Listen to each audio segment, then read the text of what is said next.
우리나라는 자칭 재림 예수라는 자가 40명이 넘는다고 합니다. 그런데 답답한 것은 그런 자들을 따르는 사람들이 상당히 많다는 것입니다. 진리에 어두워서 그럴 거라고 생각됩니다.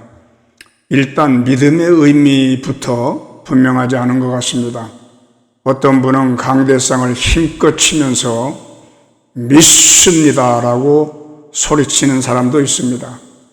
사실 믿는 사람은 소리 지를 필요가 없죠. 어떤 종파에서는 자기들만 구원받은 것처럼 말하고 있지만 옛날 어둡던 시대의 얘기일 뿐입니다. 사실은 누구든지 믿기만 하면 즉시 구원받을 수 있도록 가장 편리하게 사용 가능한 구원을 예수님은 이미 다 이루어 놓으셨습니다. 요한복음 8장 32절에서는 진리를 알지니 진리가 너희를 자유케 하리라고 말씀하십니다. 진리를 알 때 우리는 죄와 좌우와 이단의 미혹으로부터 자유케 됩니다. 이제 이 방송은 어떤 사람도 악한 자에게 미혹되지 않고 잘 믿음 생활을 할 수 있도록 믿음으로부터 시작하여 새 예루살렘에 이르기까지의 진리의 긴 여정을 지금부터 시작하고자 합니다. 하나님은 소멸하는 불이시고 가까이 갈 수 없는 빛이십니다. 어둠인 우리 인간은 빛에 나아갈 수 없습니다. 소멸돼 버리죠. 예수님은 하나님이자 사람이시므로 하늘과 땅을 잇는 사다리가 되셨고 우리를 위해 구속을 이루심으로 사람이 하나님께 다가갈 수 있게 하셨습니다. 창세기 2장 7절에서는 여호와 하나님께서 땅의 흙으로 사람을 지으시고 그 코에 생명의 숨을 불어넣으시자 사람이 산혼이 되었다. 그렇게 말씀하십니다. 에스겔서 37장 5절에서는 내가 너희 속으로 숨을 불어넣으리니 너희가 살아날 것이다. 주님이 부활하신 후 요한복음 20장 22절에서는 저희를 향하사 숨을 내쉬며 가라사대 성령을 받으라 이렇게 말씀하셨습니다. 인간 역사에서 숨은 호흡은 창조와 거듭나면서 결정적 역할을 합니다. 우리가 창조될 때 흙덩어리에 생기, 숨이 들어와서 산 사람이 되었고 어느 날 그 숨이 떠나면 우린 다시 흙으로 돌아갑니다. 이제 새 사람이 되는 것도 타락한 사람이 새 사람이 되는 것도 그리스도의 부활의 숨에 달려 있습니다. 믿는다는 것은 숨, 호흡이 되신 부활하신 예수님, 곧 그 영을 내 안에 들여 마시는 것입니다. 그게 바로 영접이라는 것이죠. 영접이란 숨을 들여 마시는 것입니다. 그 영이신 숨이 되신 부활하신 예수님, 그 영을 들이마시는 것입니다. 사람이 숨을 거두면 죽게 됩니다. 인간에게 호흡은 곧 생명입니다. 어떤 사람들은 믿는다고 밥이 생겨, 돈이 생겨, 믿어서 뭘 해? 이렇게 말하기도 합니다만은 사실은 이 숨이라고 하는 것, 생명의 호흡은 우리 인간에게 있어서 대단히 중요한 의미를 가집니다. 부활하신 예수의 숨, 그 호흡을 마시지 않으면 우리의 미래는 흑암입니다. 신약에서 믿음에 대한 단어는 150번 나옵니다. 명사가 35회, 동사는 115회 정도 됩니다. 믿음이라고 하는 것은 두 가지 의미를 가지는데 하나는 객관적인 것으로 우리가 믿는 내용, 우리가 믿는 대상, 즉 그리스도의 인격과 역사를 말합니다. 믿음의 주관적인 의미는 우리가 믿는 행위, 곧 영접하는 것이죠. 그래서 우리는 그리스도를 우리 마음에 영접하는 것이 믿는 것입니다. 그러나 성경에서 믿는다는 말은 다 같지는 않습니다. 예컨대 요한복음 6장 30절에서는 참되시고 실제 하신다는 객관적 사실을 인정하는 것입니다. 영어에는 believe, 헬라어는 피스티오입니다. 구원받지 못하는 믿음이죠. 그냥 인정만 하는 것입니다. 그러나 요한복음 1장 12절과 3장 16절은 그분을 내 마음에 영접해서 호흡이신 주님이 내 안에서 나와 하나가 되고 연합되는 것입니다. 연결되는 것입니다.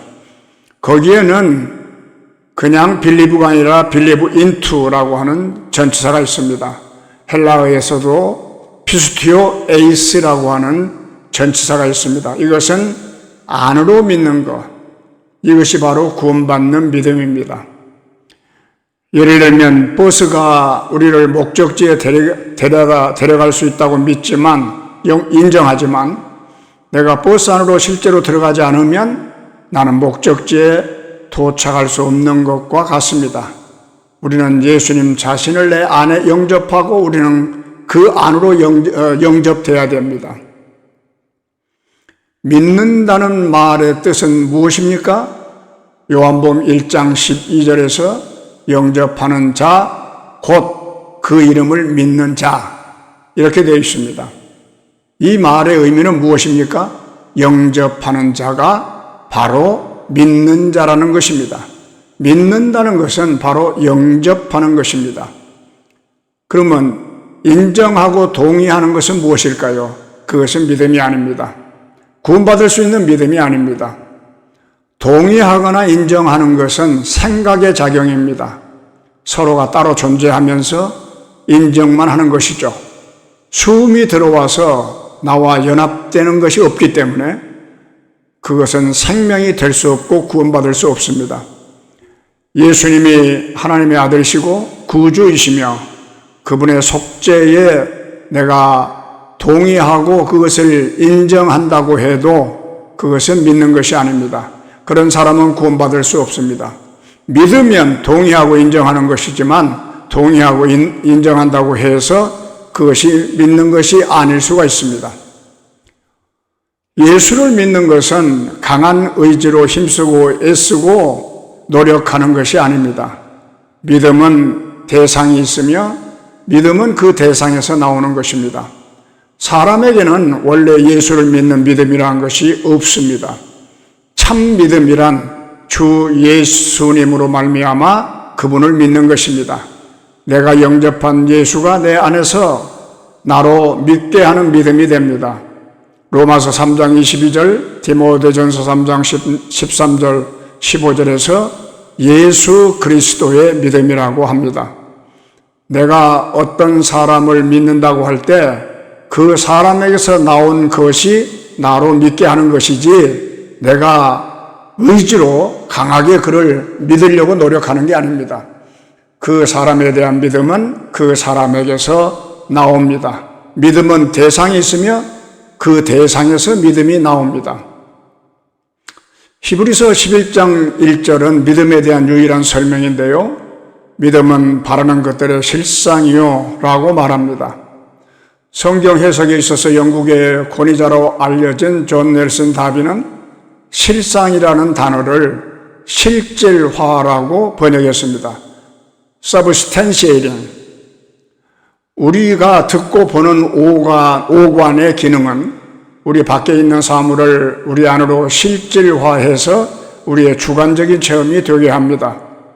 예컨대 시력은 꽃의 아름다움을 나에게 실질화시키는 능력이고요. 청력은 감미로운 음악을 나에게 실질화시키는 능력입니다.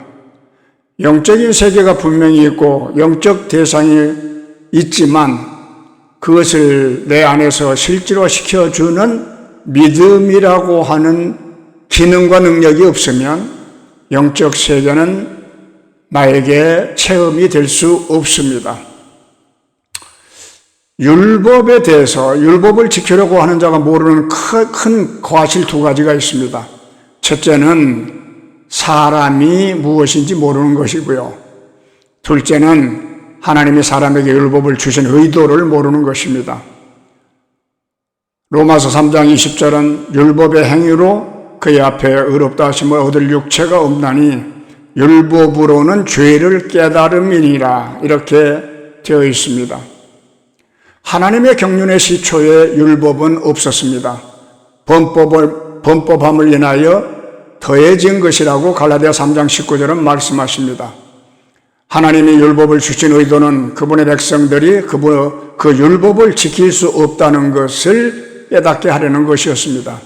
한편으로 율법은 문자로 기록된 법으로 죽어있고 그 요구를 만족시키도록 사람에게 공급하는 생명의 능력이 결핍되어 있습니다.